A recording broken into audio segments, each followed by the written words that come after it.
come through. We'll see who makes the run happen. Ikan, a big fan of that Tekken music, so we're going to hear a ton of that on these default stages. It feels like that's kind of a trend with the FGC players, because obviously Riddles also loves picking the Abyss of Time track, and the Ryu combos coming out starting strong, 64% on the side of Arctice already. Yeah, the combo game from both these players is going to be fun to watch. And again, Captain Falcon can pressure that focus and play that disadvantage of Ryu very well. Although one back air and get out of dodge is apparently the option to start here for our Arctice. And I really like the way that Ikan is playing so far. You know, he knows that Arctice wants to go for a lot of those kind of close range jumps, putting out those preemptive up airs to try to intercept them and start those juggles. Looking for a cross-up nair, I want to say was Ikan's plan, but again, just like we saw in the set, Arctice wants to use that ground speed to full advantage, somehow sneaking by the Captain Falcon edge guard. Whew. The confidence and recovery from Ikan's Ryu is another thing I just love to watch. Placements on these nairs as well. Tree trunk forward air, going to create a lot of space. Not going to be quite enough to KO yet.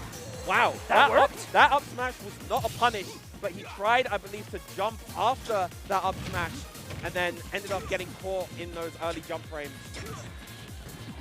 I was about to say, I didn't think you could punish that with an up smash out of his shield. Yeah, Ryu's, I believe, not quite fast enough. That up smash, Falcon's only something like -7 on shield, so I don't think Ryu's is quite fast enough. My frame data, admittedly, is not quite as polished as it used to be.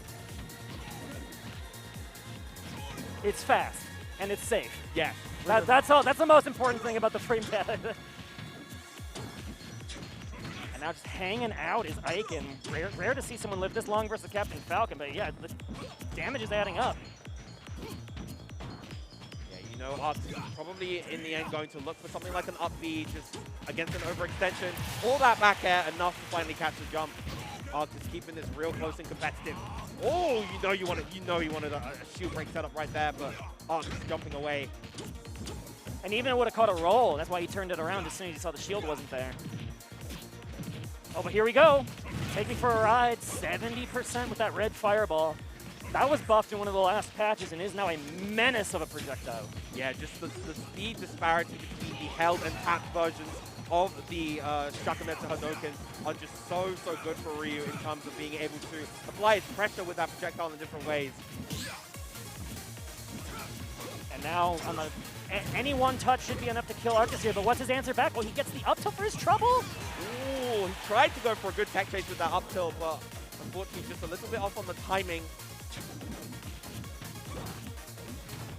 Trying to get some kind of cross up with the back air. Okay, platform pressure to up tilt Shoryu.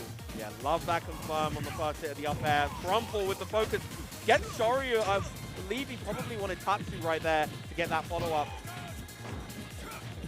I agree with you. That did look like a little bit of misinput. That's just going to come with the territory, right, with Ryu. You're playing one of the most precise characters in this game when it comes to the inputs, right? Yeah. Got to make sure that your DPs, your core circles are as clean as possible to get those technical inputs. And just lingering with the fireballs. Take your time on the recovery. No need to commit. Yep, I like that from Ikan as well. Just sitting in shield in the corner. Is Arctice going to be able to adapt to that? You know, try maybe to commit to like an up B to get the ledge trap. And now Falcon can die on any stray hit. That's it. Yep. The Nair seals the deal. The rest of the combo is well labbed here for Ikan and a 2-stock victory. What has just begun? The journey in this set has just begun indeed. 1-0 to Ikan, but there's still plenty of set left to go. Arctice definitely having a little bit of a hard time establishing the game plan that he did so well against Seth in the previous set. Just not able to, even though Ryu is definitely not a fast character by any means, he has such a superb set of buttons that it can be difficult to kind of play around them at times. Yeah, and you know, I jinxed it because I said, now we're not going to get to see Arctice versus someone who can be like sneaky and disadvantaged, but then you get the focus. So a lot of sneaky disadvantage tricks, and Ikan knows exactly when to throw those focuses and disadvantage too. There was a combo where it was something into double up air, and Ikan knew not to focus the first one because then you get hit by the second. So you just knew to wait for the second one, take his time. You're not in, like when you're in those cutscene combos, you have to know exactly when to break out, right? Yep. And that's what Ikan is a master of with this character. Shout outs to the music choice, dearly beloved Swing version, only available if you have save data for the Kingdom Hearts rhythm game on the Switch. Shout outs to Jacob on production who bought the game just so he can give everyone the cartridge at Ignition, so we had the music on all of our Switches. Oh, what a champion. Ooh, tried to hard read. Panic defensive options right there. And these Arctice not giving them to him just yet, but Ikan's still working on the 0 to death. Well, there you go. Commentator curse. Not anymore. Ikan's still in the driver's seat, though, despite taking some damage. Happens to the best of us. Look at him using all that space on the ledge trap. He's going to dash forward and dash back, and like make it look like a roll is appealing, or make it look like a jump is appealing, and then react accordingly. The way that Ikan is kind of fading back and moving around Arctice's attempts of pressure, really, really nice so far. Yeah, his dash movement, he is not making Ryu look slow at all. This is speedy Ryu.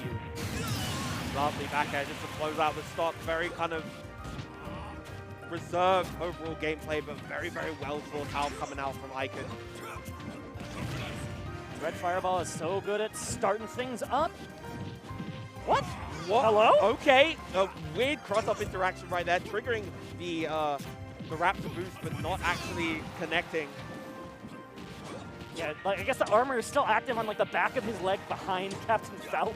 Yeah. Very goofy looking, but in the end, it's Ikan who's going to win this stage advantage from that scramble.